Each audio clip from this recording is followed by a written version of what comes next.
à tous, c'est Piaxant pour Technoid. Aujourd'hui, on va tester une macro, donc vous voyez un petit peu de bordel, mais c'est normal. Donc, on va tester cette macro ici, qui est donc une macro qui coûte à peu près une quinzaine d'euros sur Amazon. Le lien est dans la description. Pour les photos, vous avez aussi dans la description, j'ai fait un album qui va permettre de montrer un petit peu toutes les particularités, en fait, vraiment en photo de cette petite macro. Donc, qu'est-ce qu'il y a de mis avec l'appareil? Vous avez donc une petite pochette.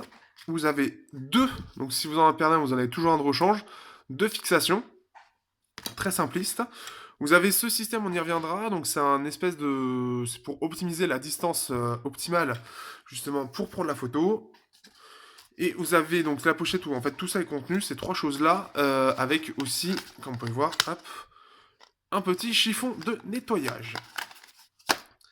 Donc, alors, pour faire ça, on va regarder déjà l'objectif. Donc, l'objectif, il est beaucoup plus petit que ce qu'on avait vu avec l'autre objectif grand angle de Xiaomi. Donc, ici, on peut voir. Au niveau de l'utilisation, c'est assez simple. Donc, on a une fixation ici, on la fait glisser. Hop, je sais pas si ça va se voir. Hop, allez, petite mise au point. Voilà, ça va se voir. Hop, voilà, donc c'est tout con, bien évidemment.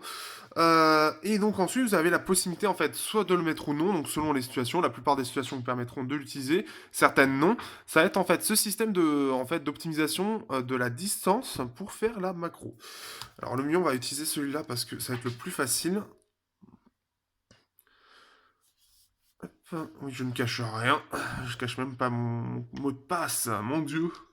Alors déjà, ce serait bien si je le mets à l'envers. Donc en gros, ce qui est chiant, par contre, dans ce système de fixation, c'est que il faut en gros tirer pour avoir en fait la possibilité de le mettre en fait et en fait ensuite c'est bon. Donc là je vais le mettre au meilleur endroit, donc là elle est bien centrée. Alors hop, on va supprimer toutes les notifications. Alors donc dans l'appareil photo on peut voir, non j'ai dit l'appareil photo, voilà. Et donc en gros voilà, donc là on va avoir ce système en fait qui va permettre d'optimiser, donc là on va essayer de mettre à la lumière, et donc là vous pouvez voir en fait directement quand je le pose, il est directement au bon endroit, donc ce qui fait que, hop je fais bien, ça peut être le meilleur pour prendre la photo, mais ça va permettre vraiment de montrer facilement. Donc on va faire une mise au point pour avoir quelque chose de le mieux possible. Ensuite, vous pouvez faire pour différentes choses. Vous avez bien évidemment la possibilité de l'enlever, hein. Comme je l'ai vu, je l'ai mis, je peux l'enlever. Donc ça va permettre de gérer. Hop. Ça va permettre de gérer directement. Donc par contre là, le truc c'est que là on peut se reposer en fait justement sur ça pour avoir la meilleure netteté possible. Là il faut faire un peu à l'arrache. Donc ça peut être pour, par exemple pour avoir quelque chose de forcément d'un petit peu plus en biais, par exemple, d'avoir quelque chose de plaqué, on va dire. Donc là, hop. Par exemple, si je tremble, là, bah, le truc, c'est que je peux pas me reposer sur ça. Donc, ce qui fait que je tremble, hop, hop. Et ce qui fait que ça peut être moins net. Donc là, on peut voir ce que ça donne.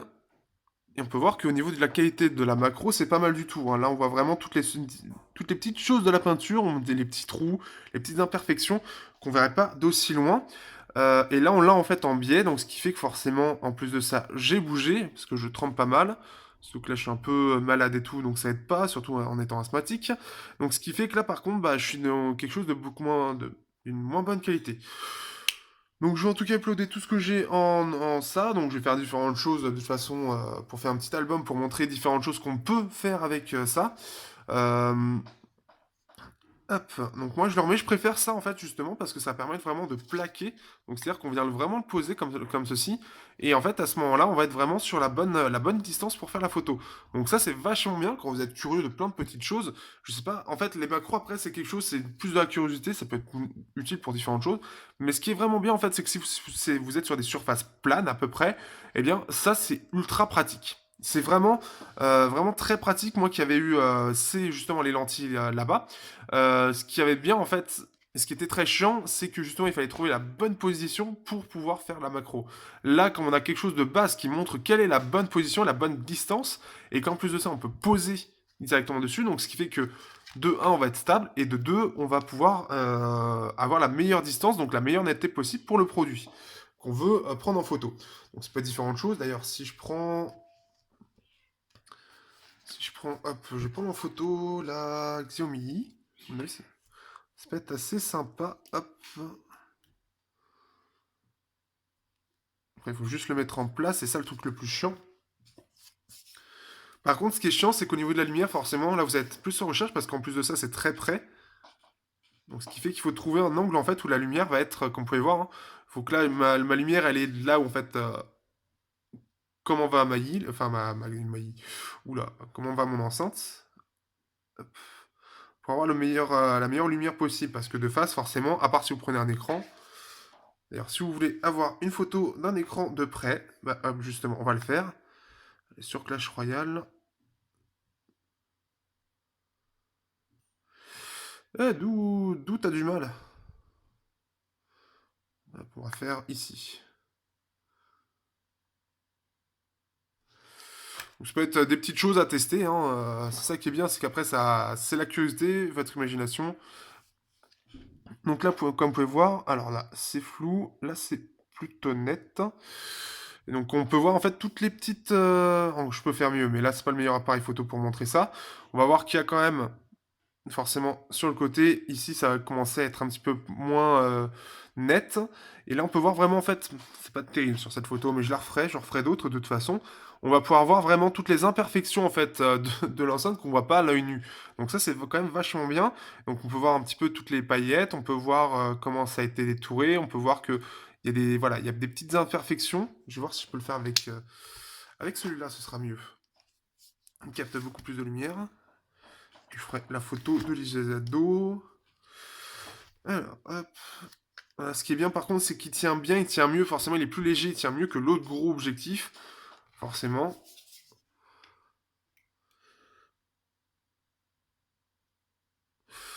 Par exemple. Et on va faire aussi, hop, mettre un peu plus de lumière. Et on va mettre sur Clash Royale, par exemple. Et là, ça va permettre de voir en fait des choses qu'on ne voit pas à l'œil nu. Alors, hop, screenshot, on s'en fout. Alors, est-ce qu'il m'aurait raté? Oh oui, Ah non, c'est bon. Si, il me l'a raté. Donc là, on pourra voir justement... Alors, je vais mettre pleine balle au niveau de la luminosité, comme ça, on est sûr de tout voir. Donc là, on voit vraiment, en fait... Alors, la netteté, elle se fait à peu près par là. Donc là, on peut voir vraiment, en fait, toutes les paillettes, les imperfections. On peut voir qu'il y a des petites poussières. On peut voir pas mal de petites choses, en fait. Après, voilà, ce qui est chiant, c'est que c'est au niveau de la lumière. Donc forcément, on va avoir une netteté à peu près par là. Donc il faut que je refasse la photo de l'IGZO. Je sais pas pourquoi il l'a pas fait. Enfin, l'IGZO, c'est l'écran du Apollo. Et si on en prend un autre, on prend 10 heures. 10 heures, je sais que c'était pas mal aussi intéressant. Et voilà ce que ça va donner. Donc si vous êtes un petit peu curieux par rapport à ça, vous allez pouvoir voir en fait qu'on voit les pixels. On va voir vraiment tous les pixels, on va voir comment ils s'allument, etc. Donc ça, c'est voilà, c'est une petite particularité qu'on peut faire. On peut voir ici le Clash Royale, comment c'est fait en fait, comment ça s'affiche. Ce qui fait que c'est plutôt pas mal, hein. J'avais fait aussi 10 heures, et on peut voir 10 heures comment ça s'affiche aussi. Donc ce qui fait que ça peut être intéressant pour ce genre de choses, de voir comment c'est fait. On peut voir aussi, alors je sais pas si je l'ai éteint, parce que par exemple pour l'écran du Alcatel, comme c'est du AMOLED, c'est fait un petit peu différemment. Qu'est-ce qu'on pourrait avoir d'autre qui pourrait être intéressant à faire? On peut avoir ça par exemple aussi, en tissu.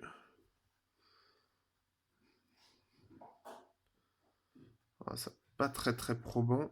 Ouais, non, ça peut pas être probant, ça peut pas être le plus intéressant. Je suis en train de regarder ce qu'il pourrait y avoir d'autre. On va faire une petite boîte.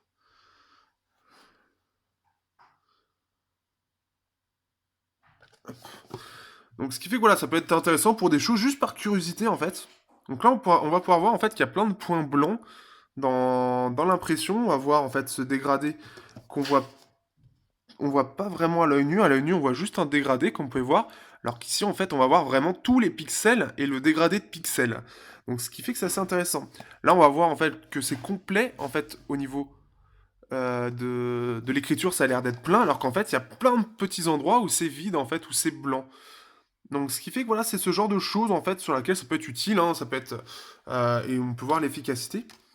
Alors le mieux, c'est d'avoir un appareil photo efficace, hein, bien évidemment. C'est sûr que si vous prenez un Wiko qui est à 50 euros, forcément, l'intérêt du fichier, enfin de la macro va être très limité. Donc là, il a apparemment démarré, parfait. Je l'ai enlevé, parfait. Alors, hop. Et on va le refaire. Et là, vous allez voir que par exemple, pour 10 heures, ça va être très très différent.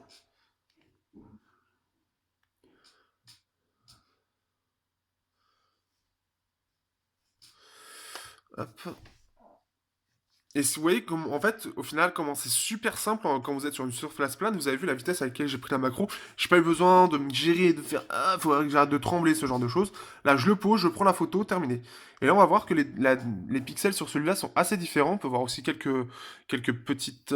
Alors là, quelques petits ratés. Donc ça, de toute façon, je vais l'uploader. On peut voir en fait vraiment que c'est fait très différemment sur un AMOLED. C'est grillagé de façon très différente. On peut voir que les couleurs s'affichent de façon très différente aussi. Donc c'est ça qui est assez intéressant. On peut voir par exemple que le bleu s'affiche différemment par rapport au du violet ou le blanc. On va avoir plein de points noirs. Donc ce qui fait que ça c'est intéressant pour ça. Et voilà, c'est là où je trouve que la macro peut être intéressante juste par curiosité. Voilà, bah, les écrans, la façon dont c'est fait, ce genre de choses. Donc au moins vous aurez appris comment est un écran d'Alcatel Idol 4S, comment est celui d'un IGZO, ce genre de choses. Donc moi je trouve ça intéressant, je trouve que voilà, c'est juste par curiosité, vous dites ah tiens comment c'est fait quand on regarde de plus près, bah c'est con mais ça peut être sympa.